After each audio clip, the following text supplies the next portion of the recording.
Now we will be moving into question hour. First question by MLA Jasmita. గౌరవనీయులైన అధ్యక్ష, ముందుగా నేను మన రూలింగ్ పార్టీ ఈ బిల్ ప్రవేశపెట్టినందుకు నేను అభినందనలు తెలుపుతున్నాను. కానీ ఇప్పుడు పాయింట్కి వస్తే మన తెలంగాణ ఒలింపిక్స్లో ఎన్ని మెడల్స్ గెలిచిందో తెలుసా? 2024లో 0, 100కి 100 సార్లు 0. మన ఆర్యభట్ట కనిపెట్టిన సంఖ్యతో సమానం. సరే మెడల్స్ రాలేదు, పోనీ వదిలేద్దాము అంటే అసలు ఎంతమంది పాల్గొన్నారో కూడా తెలియదు. మన ప్రభుత్వం ఏం చేస్తుంది? గాజులు తొడుక్కుని ముద్దమందారం serial చూస్తుందా? I demand the ruling party to answer what will be the next plans for the Olympics. Thank you. I request MLA Meda to please answer the question. Respected speaker, permission to speak. Go ahead. मेरे ख्याल से opposition चाहते हैं कि Virat Kohli swimming करने लग जाए. नहीं, मैं चाहता हूं कि हमारे ऑपोजिशन लीडर यूएस जाके पूछे कि उन्होंने कितने क्रिकेट वर्ल्ड कप जीते हैं या यूके ने कितने कबड्डी चैंपियनशिप जीते हैं. ऐसा नहीं है कि हम कोशिश नहीं कर रहे हैं, हम जरूर कर रहे हैं, परंतु ये हमारी ताकत नहीं है. लेकिन ये मेरा वादा है कि अगले ओलंपिक्स में भारत मेडल लाएगा. We will bring home the medals. Now I would like to speak on behalf of our under-18 Chief Minister Vardhan and our Chief Motivator Shri Revant Reddy Garu.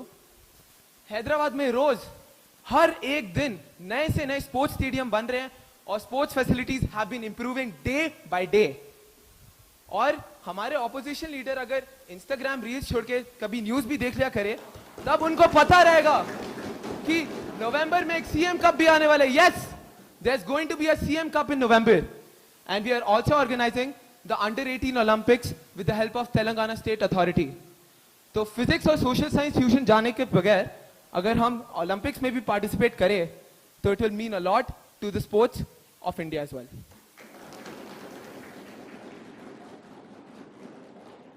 గౌరవనీయులైన అధ్యక్ష, మాట్లాడడానికి అనుమతి. Go ahead. గౌరవనీయులైన అధ్యక్ష, మంత్రి గారు నా విద్యా ఎంపికల మీద మాట్లాడుతున్నారు. He is commenting on my educational choices. I demand that this be removed from the assembly records and kindly expect the minister to take back his words. Thank you. Dear MLA, kindly refrain from going into personal choices or subject choices. This is not acceptable.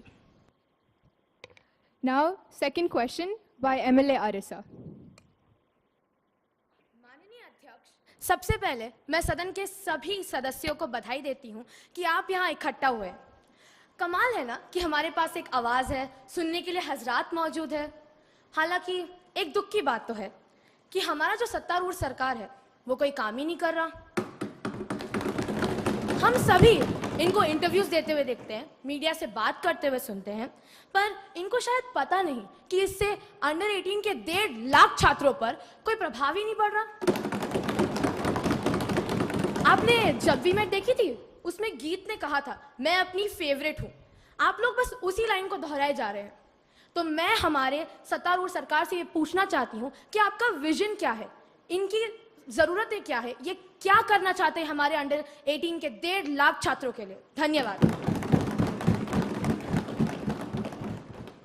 I request MLA Laksita to please answer the question.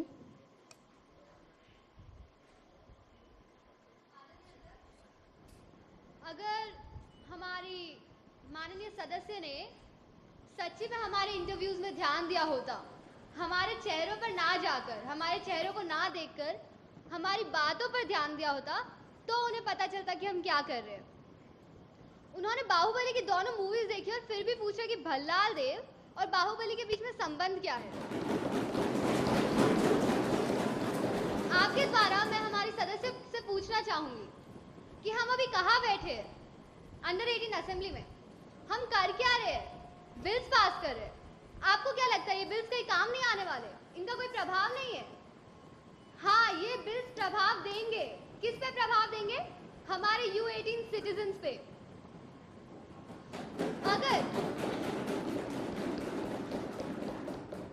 अगर आपने उन interviews में ध्यान दिया होता तो आपको पता रहता. लेकिन कोई बात नहीं, मैं फिर से दोहरा लेती हूँ.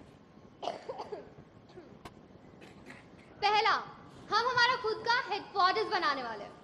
दूसरा, सिटीजन्स होंगे वो सिर्फ और सिर्फ करियर्स के बारे में सुनेंगे नहीं, वो उनको एक्सपीरियंस करेंगे। वो सिंगर्स के जैसे गाएंगे, डांसर्स की तरह डांस करेंगे और मूवी मेकर्स के साथ मूवीज भी बनाएंगे। बट उसके लिए आपका भी सपोर्ट ज़रूरी होगा। एंड थर्ड, हम जिन कंपनीज के बारे में पहले सिर्फ सोचा करते थे, अभी हम उन कंपनीज के साथ सच्ची में बात नहीं करने जा रहे, उनके साथ मिलेंगे। मैं हमारे माननीय सदस्यों को वापस याद दिलाना चाहूँगी आपके द्वारा कि पिक्चर अभी सिर्फ शुरू हुई है, ये सिर्फ शुरुआत है, एंडिंग एंड बाकी सब अभी बाकी है। धन्यवाद।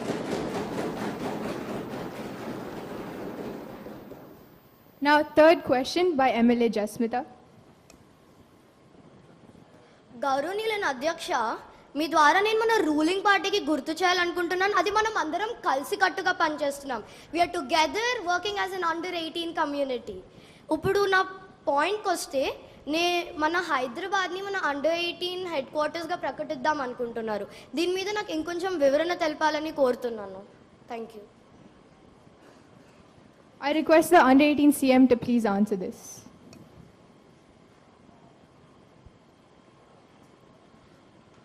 అధ్యక్ష, ఇప్పుడు దాకా ఆపోజిషన్ ఏదో పాండవాస్ కౌరవాస్ లాగా మహాభారతం లాగా ఏదో ఫైట్ చేశారు. కానీ అయితే ఇప్పుడు ఎమ్మెల్యే గారు కరెక్టే అడిగారు, అండర్ 18 హెడ్ క్వార్టర్స్ అంటే ఏంటి? సరే, కొంచెం చెప్తాను దీని గురించి. ఫస్ట్ ఏమో, ఈ అండర్ 18 హెడ్ క్వార్టర్స్లో ఒక అండర్ 18 స్టేట్ అసెంబ్లీ ఉంటుంది. స్టేట్ అసెంబ్లీ ఒక్కడే కాకుండా ఇక్కడ ఒక అండర్ 18 పార్లమెంట్ ఉంటుంది. దేశం నుంచి ఎంపీలు వస్తారు. అండర్ 18 ఎంపీలు ఇక్కడికి వచ్చి మొత్తం దేశానికి అండర్ 18 లాస్ పాస్ చేస్తారు.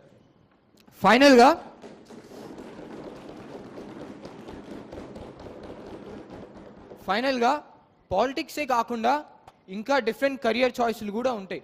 కెరియర్ ఎక్స్ప్లోరేషన్ జరుగుతుంది ఇక్కడ. అలా ప్లాన్ చేసి మేము రూలింగ్ పార్టీ ఈ అండర్ 18 హెడ్ క్వార్టర్స్ బిల్ని పాస్ చేయాలనుకుంటున్నాం. Thank you. Now, dear members, I know all of us have a lot of questions right now, but we will be closing question hour. I want you to think about when you're at school and you're late to class, your teachers yell at you, don't they? They tell you time is very important.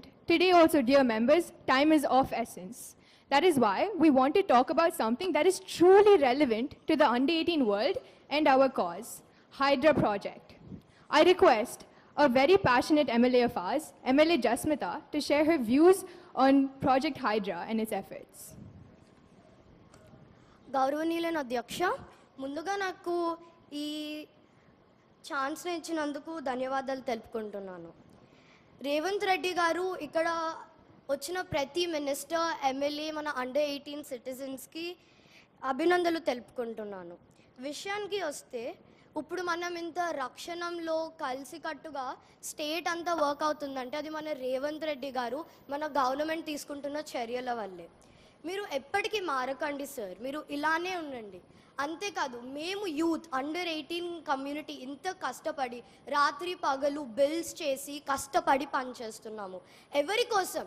మన కోసం, మన students, children's అందరి కోసం. ప్రతి school 1.5 lock students కోసం కష్టపడుతున్నాము.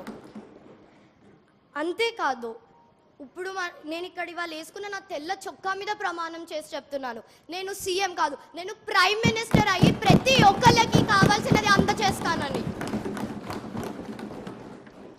విషయానికి వస్తే, మన సహజ వనరులు మన వెనక తరాల నుంచి వారసత్వంగా తీసుకున్నవి కాదు, మన ముందు తరాల నుంచి అప్పుగా తీసుకున్నవి. ఇప్పుడు వాడుతున్న సహజ వనరులు మళ్ళీ మనకి తిరిగి ఇచ్చే బాధ్యత హైడ్రా అన్న ఒక స్కీమ్ ద్వారా మన రేవంత్ రెడ్డి గారు గవర్నమెంట్ తీసుకున్న చర్యలకి hats off to you sir.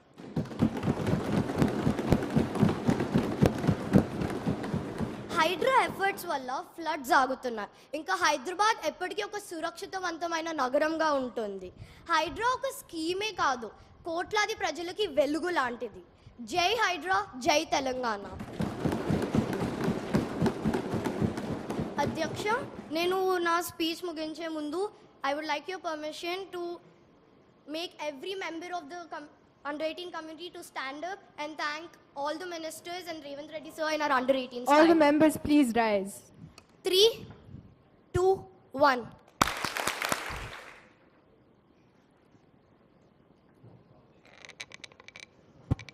Thank you, MLA Jasmita. Hydra indeed is a pivotal decision. Your views were appreciated.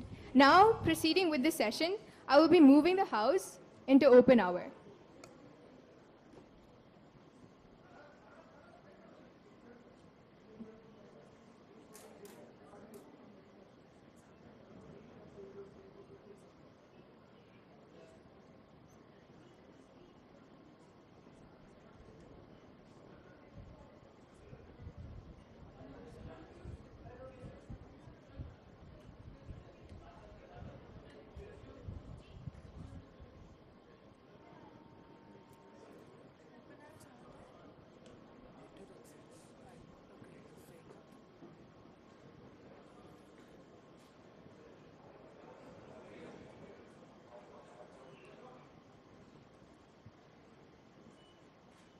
under 18.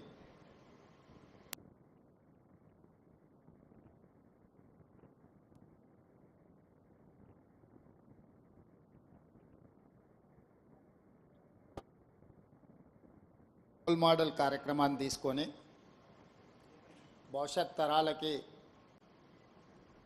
మన రాష్ట్ర శాసనసభ ఏ విధమైన దశ నిర్దేశాన్ని ఇవ్వాలనో ఒక మాక్ అసెంబ్లీ నిర్వహించడం ద్వారా శాసనసభ సమావేశాలు ప్రజలకు ప్రయోజనకరంగా ఉండాలి, భవిష్యత్ సమాజానికి అవసరమైన శాసనాలు చేయాలి అన్న ఒక స్ఫూర్తిని ఈరోజు మీరు నిర్వాహకులందరూ నిర్వహించినందుకు మనస్ఫూర్తిగా మిమ్మల్ని అందరినీ అభినందిస్తున్నా.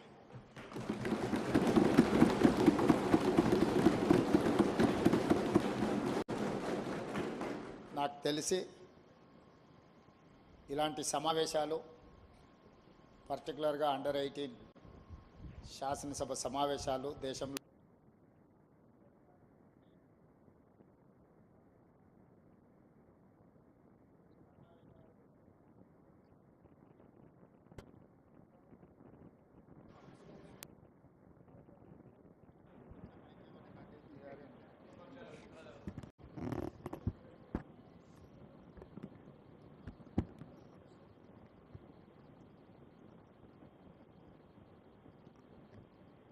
ఇలాంటి సమావేశాలు మన సమాజానికి చాలా అవసరం. ఈరోజు మీ నేతృత్వంలో అండర్ 18 అసెంబ్లీ సమావేశాలలో డ్రగ్ అబ్యూజ్ బిల్, అదేవిధంగా అండర్ 18 హెడ్ క్వార్టర్స్ బిల్తో పాటు శాసనసభలో సభ్యులు లేవనెత్తిన ప్రశ్నలకు వాటికిచ్చే సమాధానాలతో పాటు ప్రభుత్వం తీసుకుంటున్న నిర్ణయాలను కూడా మనం చర్చించుకోవాలి. ప్రతిపక్షాలకు ప్రశ్న అడగడం, ప్రభుత్వాన్ని నిలదీయడం అనేది వాళ్ళ బాధ్యత. ప్రజాస్వామ్యంలో speaker right hand side treasury benches ఉంటాయి, left hand side opposition benches ఉంటాయి. Leader of opposition, leader of the house ఇద్దరికి ఈక్వల్ ఆపర్చునిటీస్ ఉంటాయి. Leader of the opposition issues లేవనెత్తడానికి ఎప్పుడైనా వారు చేయెత్తినప్పుడు స్పీకర్ గారు వారికి మాట్లాడడానికి, ప్రశ్నించడానికి అవకాశం ఇవ్వాలి. అదే సందర్భంలో లీడర్ ఆఫ్ ద హౌస్ బాధ్యతాయుతంగా ప్రభుత్వం యొక్క విధానాలను చెప్పాలి. ప్రధానంగా సభను నడిపించే బాధ్యత లీడర్ ఆఫ్ ది హౌస్ మీదనే ఉంటుంది. శాసనసభ సమావేశాలను ఎప్పుడైనా బాధ్యతాయుతంగా నిర్వర్తించడం అనేది ప్రభుత్వం యొక్క బాధ్యత. ప్రభుత్వం చేసే నిర్ణయాలను ప్రజలకు చేరవేయడానికి ఇది ఒక మంచి వేదిక. కాబట్టి ఎప్పుడు కూడా ప్రతిపక్షాలు ఒకవేళ సమస్యల తీవ్రతను బట్టి నిరసన తెలిపినా, ఆందోళన చేసినా కూడా ప్రభుత్వం సమన్వయంతో సమస్యలకు సరైన సమాధానం చెప్పుకుంటూ ప్రతిపక్షాలను సమన్వయం చేసుకొని సభను నడిపించడానికి చూడాలి. కానీ దురదృష్టవశాత్తు ఇప్పుడు రాష్ట్రంలో దేశంలో జరుగుతున్న పరిణామాలు సభల్ని ఏ రకంగా వాయిదా వేయాలనే విధానంలో సభలు జరుగుతున్నాయి. కానీ మీ అండర్ 18 ఒక మంచి స్ఫూర్తిని, ప్రశ్నించే విధానము, జవాబు చెప్పే బాధ్యత, ఈ రెండింటిని కూడా స్ఫూర్తిదాయకంగా నిర్వహించినందుకు మిమ్మల్ని అందరిని కూడా మనస్ఫూర్తిగా అభినందిస్తున్నా.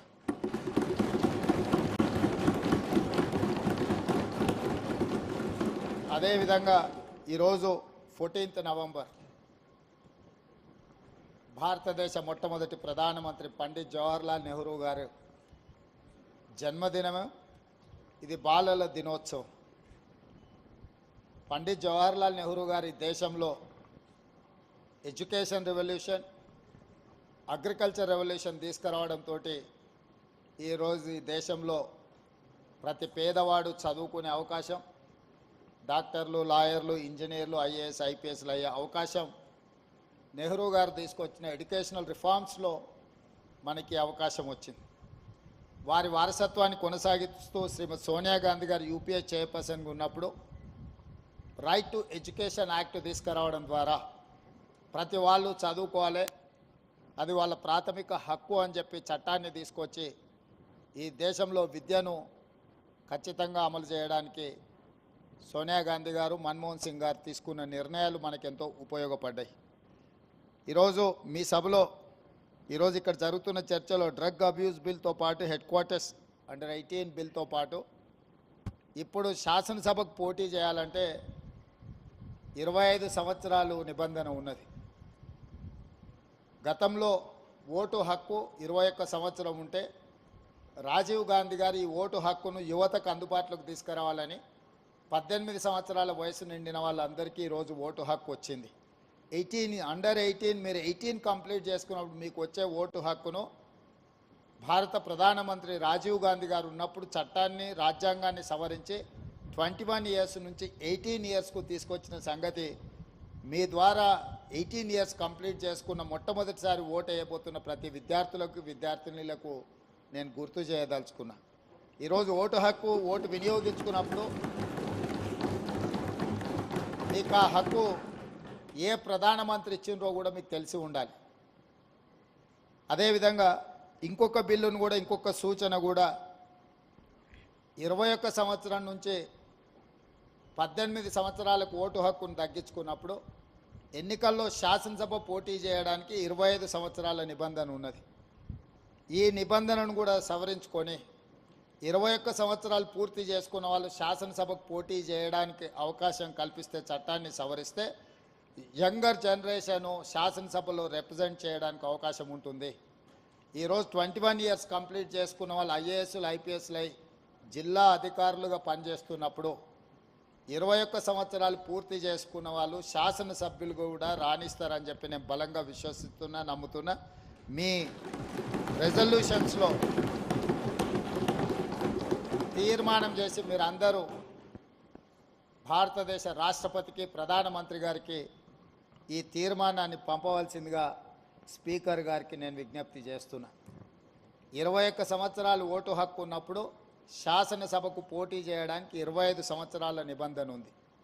ఓటు హక్కు 18 సంవత్సరాలకు తగ్గించినప్పుడు 25 సంవత్సరాలకు పోటీ చేసే నిబంధనను 21 సంవత్సరాలకు తగ్గించడం ద్వారా యువతకు మరింత ప్రాతినిధ్యము చట్టసభలల్లో, ముఖ్యంగా శాసనసభలో అవకాశం కల్పిస్తే మీ యువతకు అవసరాలు ఏముంటాయి, అవి స్పోర్ట్స్ రిలేటెడా, ఎడ్యుకేషన్ రిలేటెడా, ఎంప్లాయ్మెంట్ రిలేటెడా, మిగతా ఇష్యూస్ని అన్నిటిని కూడా సభలో చర్చించడానికి అవకాశం ఉంటుంది. కాబట్టి ఈ రెజల్యూషన్ కూడా ఈ మాక్ అసెంబ్లీలో పాస్ చేసి మీరు ఈ సభను జరిపిన విధానాన్ని, ఈ సభలో చేసిన తీర్మానాలను రాష్ట్రపతికి పంపిస్తే తప్పకుండా వచ్చే పార్లమెంట్ సమావేశాల్లో ఈ అంశాన్ని ప్రస్తావించాల్సిందిగా ఈ తెలంగాణ నుంచి ప్రాతినిధ్యం వస్తున్న పార్లమెంట్ సభ్యులకు కూడా మీరు ఈ లేఖ ఇవ్వండి. తప్పకుండా పార్లమెంట్లో వాళ్ళు లేవనెత్తడానికి అవకాశం వస్తుంది అని సూచన చేస్తూ ఇంత మంచి సమావేశాన్ని ఏర్పాటు చేసి